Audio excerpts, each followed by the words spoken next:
Hey, and welcome to Matt and Jess TV. I am Matt Rose. And I'm Jessica Bun Bun. Welcome to our preview for the White Lotus Season 3, Episode 8. This is an episode that is titled Amor Fati, which is sort of this broader teaching of concept of allowing all different aspects of life to flow through you. It's very poetic and spiritual for an episode that is also apparently going to contain poisonous fruit. Yes, I mean, that was really the big takeaway when I saw that. We had Tim asking more about the fruit. We saw the blender. We know where he's been going all season, thinking more and more about, like, well, maybe me and my family, we just won't make it back. And now that Guy Talk has taken the gun, this is his option. It's funny. I was willing to dismiss the fruit as almost a nothing burger by the time we got around to last episode, where I was like, okay,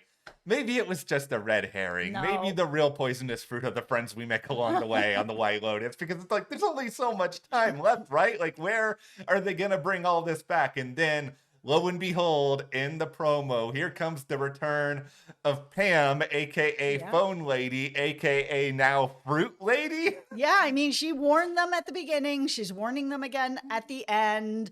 I felt like the poisonous fruit was mentioned for a reason, that it was not going to just be a nothing burger. It was going to come back in. And I felt like it was going to come back in with this family. I just thought that it was Victoria that was going to be the person who was going to be poisoning her husband, not that her husband was going to decide to poison the whole family. Well, here's where things get interesting and or fun and or dark entering the finale now, is that we have possible hashtag Poisongate, but then we also have getting back around to all the gunfire we heard at the start of the season. Like, that's still happening at the same time. So we're in this bizarro situation entering the finale where I don't know. What's the over-under on number of people who are going to die in this finale? Is it 3? Is it 4? Because it feels like it's a lot now. Yeah, I mean, this trailer, which we are going to break down in this video, only showed us one person in a body bag, but it is starting to feel like Tim and his family that there may be more. Well, we're going to get more into that. Some of the big takeaways. There's a couple of interesting clues in the synopsis for this episode as well. Before we dive into it, though, be sure to hit that subscribe button because, as you guys know, we are here with reviews, theories, so much good stuff on the White Lotus heading into the finale. But beyond that, like, as soon as the White Lotus is over, we are moving right into The Last of Us Season 2. It has been a long time since this show was on HBO, but we are so excited to dive into reviews, talk all about Joel, Ellie, the time jump, all the really fascinating, heart-wrenching stuff probably coming on this season. Absolutely. And if you want to support us further, you can head over to our Patreon. We'll have a link for you below. There we are covering The Pit, which is airing on Max, and we are also covering Bosch Legacy right now, and it is the only place that you can get those video reviews. So thank you so much to everyone who has joined. It really helps us out. Thank you guys so much. And as we get into hashtag Fruitgate here, I've already changed it from Poisongate to Fruitgate. I don't care. But here's the biggest question. Why is this fruit at the resort? This is the thing that has bothered me about this all season, because it's like, what if you're a kid and you're just running around, you're going to pluck one of those fruits off and eat? This is a terrible location. Why are you guys not taking care of this? I agree. I feel like if you have people who are coming to your place that are not familiar with the landscape, and maybe you just happen to have that one day that Pam or whoever doesn't mention that you can't eat the fruit, it just feels like you're having something growing on your property that could really hurt somebody or kill somebody. Why not just remove it from the property? You own the property and the resort. Just switch it out with something that is safe for your guests. It doesn't feel like it's all that hard a thing to do, but okay.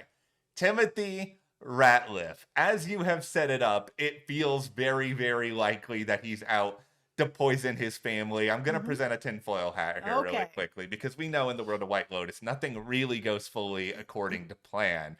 Obviously, he's been reminded of this fruit by phone lady Pam, and so I think it's pretty obvious from the trailer he's going to decide to make a protein shake, if you will, using this. But I kind of get this sentiment where he's going to try to give this to Saxon or whoever else. Saxon's going through his quote unquote spiritual transformation. Mm-hmm. Maybe he's not going to feel like it. And we're going to have this sort of situation where Loki comes back from his night at the temple. He's been offered these protein shakes so many times, and he's going to end up taking it instead. It's like, this is not going to go how Tim thinks. I feel very confident. I agree. This is not going to work out the way that Tim is thinking, but we also don't know exactly what he's thinking. We know some of it. We've seen it throughout the last half of the season where, Victoria's like, oh man, I can't go on if I'm not rich. And so he's like, okay, well, I guess she needs to be taken out with me then. Now you have Saxon who's like, I don't have anything if I'm not tied to you in this business. I feel soulless. I have nothing else. There's nothing that fulfills me. Okay, well, Saxon needs to come as well. But we don't know if Tim is then thinking, well, I can't leave my other two kids with no parents, their brother dead. Maybe I'm just going to have to take everyone out. Or if he's thinking, these two will be able to make it on their own. Piper's going to be out here doing this monastery thing. She has a chance to having this new life and this new spiritual journey. Locke is there too. Maybe he'll be having it as well. And maybe these two will be okay. Or if he's just like, no, we all have to go. I think anything is on the table for this guy, because just the fact that he was willing to go for the gun, and we know it wasn't there, but he was willing to go for it, suggests that, okay, he's actually ready to go through with this. And yes. Maybe he'll back out at the last second, but just one more piece of, I don't want to call this advice because I'm not advising you to do this by any means, Timothy, but do you really think Victoria is going to drink that protein shake? Like, shouldn't you be like, here, have some wine, honey, or like something like that? Or margarita. Like, this is not her speed, but it's pretty clear that this is at least going to be tied in as a thought, as something he's going to try to pull off, whether or not he's able to. I mean, even the synopsis says that he comes up with a shocking plan for his family, which implies that he is perhaps targeting more than just one of them. Yeah, and that's where we do kind of get into that whole, well, who's going to actually drink this? Like, is it going to be everybody? Will there be certain people that decide that they're not going to? I could easily see Saxon being the person at this point that, after his talk with Chelsea, it wasn't a big one. She piled all these books and was like, be on your way on your spiritual journey. That maybe he's going to come back and decide that he doesn't want to do that anymore. And he does actually want to make some sort of changes. He's just not sure how he wants to make them, but he wants to get out of the routine that he is normally on. So he is the person who ends up being the last survivor who last second is like, you know what? No. And everyone else is drunk. It's just so funny, this idea that Saxon entering this season was one of the people we least wanted to root for. And now he's one of the people we may most want to root for. Like, I'm finding myself rooting for this guy. Yes. And I have nothing in common with him. I would never be this guy's friend in real life. He's way too muscly. He's way too dude bro-y. Maybe he's changing after this whole hockey debacle. And I mean, I certainly think anybody would be in his position. Yeah, it feels like he really is going on a journey. And I'm happy. I'm here for it. I'm a person who feels like anybody can change. If they would like to change, they can put the work in and they can change. Sometimes things just happen in life, like what happened with his brother, that has now set him on a different course. And even just passing, this path with Chelsea, it feels like she has affected him in a positive way, that now, after what has happened, this path crossing with her, that now he really is kind of in this different headspace where he's like, man, if I don't have this job, what other substance is there to me? And he really has vocalized it with his dad being like, I'm nothing without this job. And that is a problem. Yeah, I want him to figure it out. I think it would be very interesting if Saxon does figure some stuff out. I know the show doesn't give updates on all these characters, but it would be interesting to be in a spot where I actually wanted to see Saxon on another season down the road. But speaking of characters who have appeared multiple seasons on the White Lotus, Belinda and Greg/Gary. We see in the promo, and it's even mentioned a little bit in the synopsis here, that there is some negotiation that is going on regarding a deal here. I made in the review a bit of a Shark Tank joke where it was going to be like, I need 250,000 and this. It actually seems like that might be happening. 100,000 really isn't enough for what Belinda needs. Yeah, I mean, that's something that you mentioned in the review, and I agree that $100,000 to keep this secret that he may or may not have murdered Tanya, it's not enough. I mean, even Zion was like, yeah, sure, take the money. It'll give you a year off your job. This is not life-changing money by any means. Yeah. And to keep a secret like that, you need to pay it more. It's not enough. So the idea that they are even coming back to the table, I mean, Greg is good for it. He's got the money. Yeah. Anybody who has a boat like that, a house like that, right? Parties like we have seen with people who are relative strangers to him, other than that they're old dudes with young women. It's like, okay, you can figure out a way to make this happen. Here is my worst case fear about this situation is that we see these two plus Zion in, I guess we can call it a negotiation room. And we know that at the time in which all the gunfire is happening in the premiere, like everybody seems to have separated to a certain extent because Zion's not around his mom at this point. No.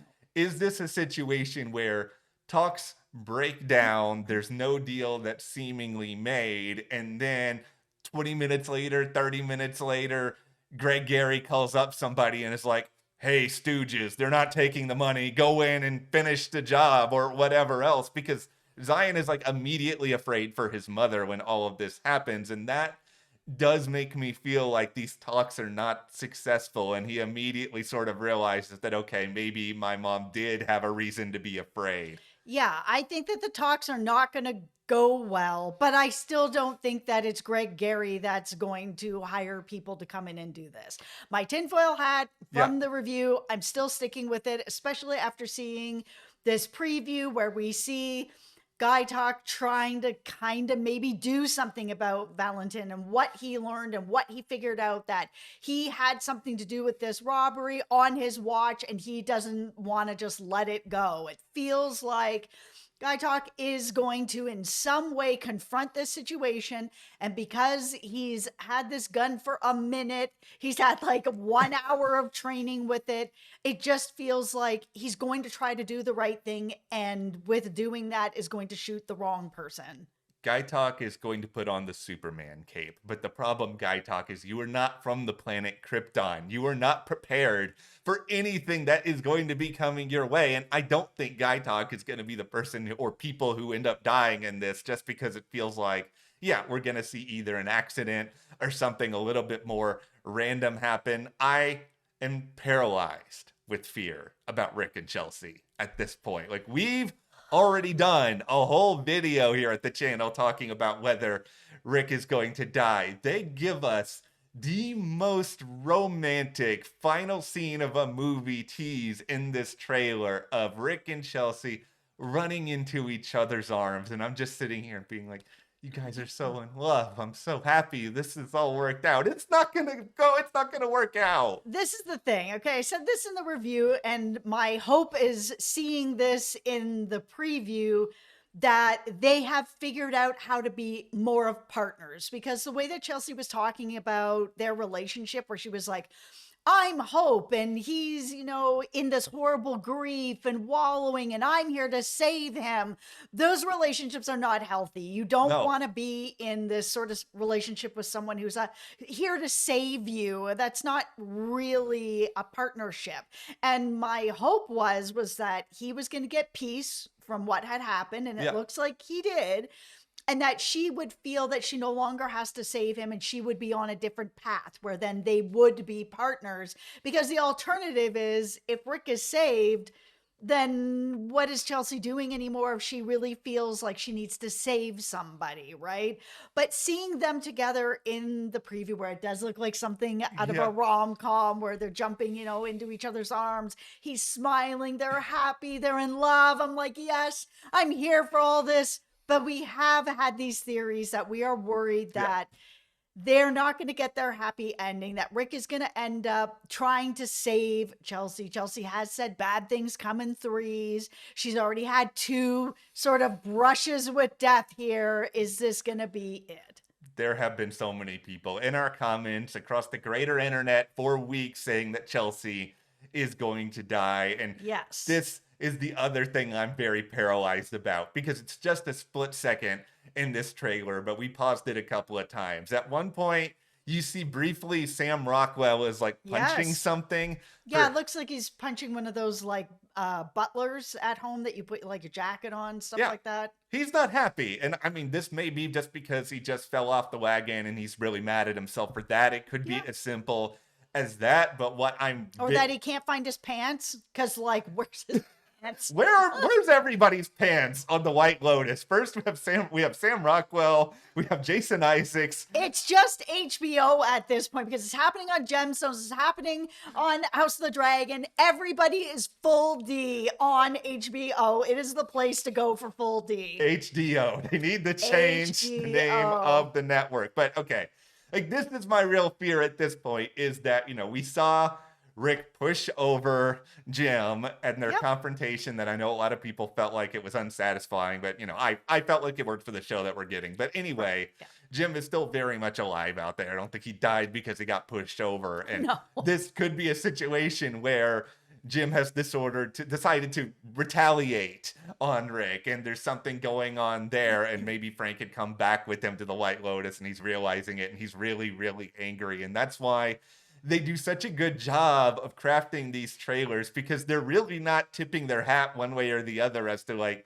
who is in danger, or rather who is even going to be attacking. Yeah, that's the thing. Like, we have a little bit of guy talk looking over Valentin, him trying to give this information about what he saw and what he feels, and that this could be something, but there's not any real more information. I mean, they even have like a shot of the monkey screaming. It's just kind of like, okay, it's not the monkey. Yeah. I mean, it could be the monkey. All theories are valid, but I don't think it's the monkey. I don't think it's gonna be that random. No, I think the biggest role the monkeys may have in the finale is a monkey may scream and distract somebody, or like get in the way or something like that. Or go and drink that protein shake.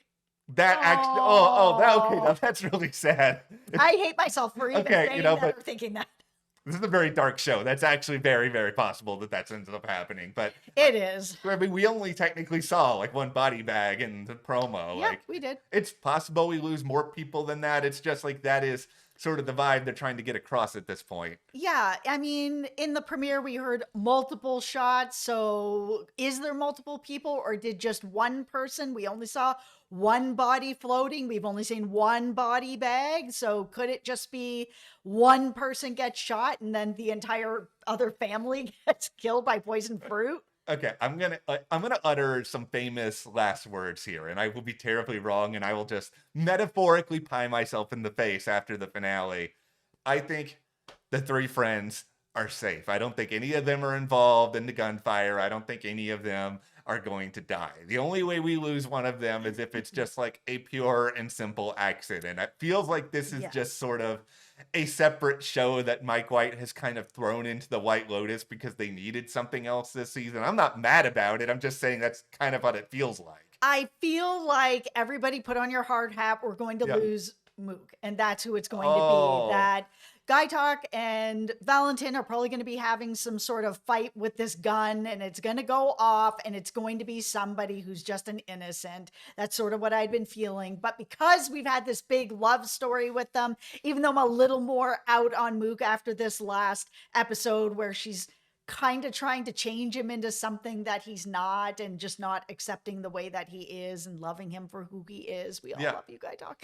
That he may accidentally end up shooting her, something that he might not be able to really just live through. Yeah, and that would be sad. Like, I'm not the biggest Mook fan in the world either. After this past episode, it seems like she only has one definition of ambitious, and if Guy Talk doesn't meet that, that's a problem. But no, I don't want to see her go, but it does feel like it's a pretty feasible possibility out of this. But I think this finale is exciting because there are so many different questions we need answers to, whether it be the fruit, whether it be who dies, whether it be who is responsible for trying to take people out, to even whether or not the story with Greg Gary is actually going to be wrapped up, or if this is going to be something that they bring back again down the road, and then they find a way to bring somebody back like Suddenly Rich Portia or something like that. It just feels to me like, unless you have a really good reason to continue this, I'm fine if it's wrapped up in the finale. I would like it to be wrapped up in the finale. I do not need to see season 4 with more Greg Gary.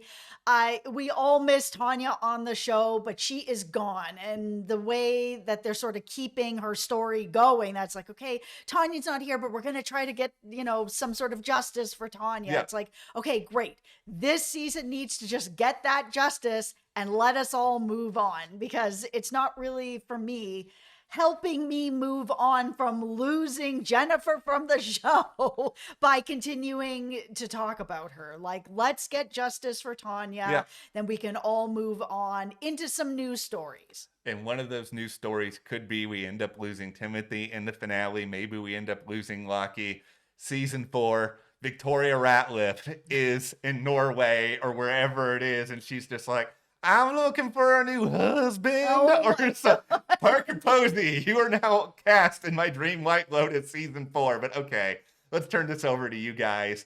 What do you want to see on the White Lotus finale? Give us your big predictions, what you're hoping for, what you're nervous for in the comments. Hit that subscribe button so you don't miss anything more, especially with The Last of Us coming up very soon. Yes. And you can support us further by joining our Patreon. That link is in the description below. We are covering exclusively there in video form The Pit, Bosch Legacy. Yes. Thank you so much. We will see you here next time.